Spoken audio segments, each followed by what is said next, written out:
hard to ignore the signs. Discounts, discounts and more discounts. Armed with value deals and cheap prices, megastore Courts seems to be successfully fighting off the recession.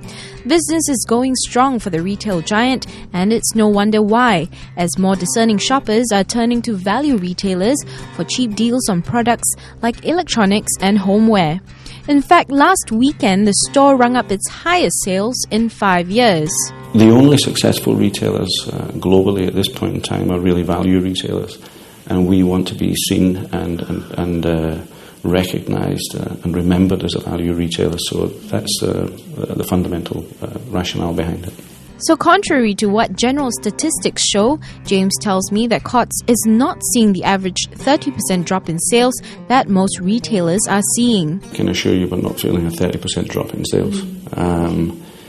Our sales have not fallen off the cliff by any manner of means. What we are having to do is to work a lot harder, to be a lot more creative, a lot more innovative in our ideas.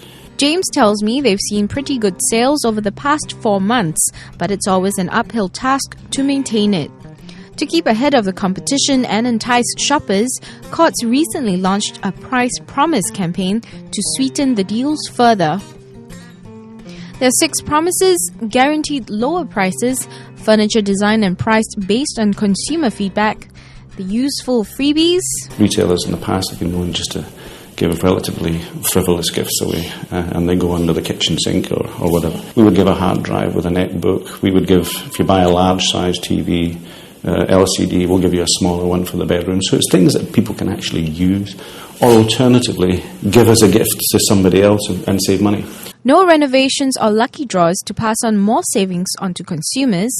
Loyalty discounts for members. But what happens if you lose your job? How do you keep up with the installments on credit purchases? Well, Courts thought of that and they've got it covered. How? By paying your credit installments on purchases in case you get retrenched. We have taken out an insurance policy, and should anybody buy from us, I'm talking about new purchases, so anybody buys from us on credit, has an unfortunate scenario where they lose their job. They come in, tell us, and our policy will underwrite their installments for a period of 12 months. And to make purchases more affordable, Courts has also halved the interest rates for the first 12 months on any new purchases. But in any recession, it's hard not to feel the pinch, and for Courts, the company had to undergo cost cuts to trim the fat. I mean, clearly, in this kind of environment, we have looked strenuously at every cost centre. I mean, things like capital expenditure, we've looked at the marketing budget, we've looked at distribution, we've looked at every single cost centre through the business. And as I say, we have made cuts where we can. The primary objective, as far as we are concerned, is to maintain jobs. We have not laid off a single worker during this recession. And I'm delighted to say that. And the intention from our part is that we will maintain that position going forward. So, there's a bit of shared pain to be felt across the board, but I think if we can maintain our current level of business, we will get through this. I'm confident we can do that. And his best advice to ride the recession? I think it was Sam Walton who actually said that he understood that there was a recession on, but he chose not to participate. There are 2 ways that you can look at life, and you can sit with you can sit on your hands and say, hopefully this is going to pass me by and I'm going to get through it.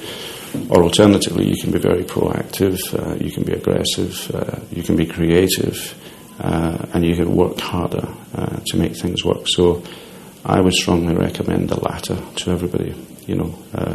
Think creatively, think positively, work hard, look at your costs creatively, and you'll get through it.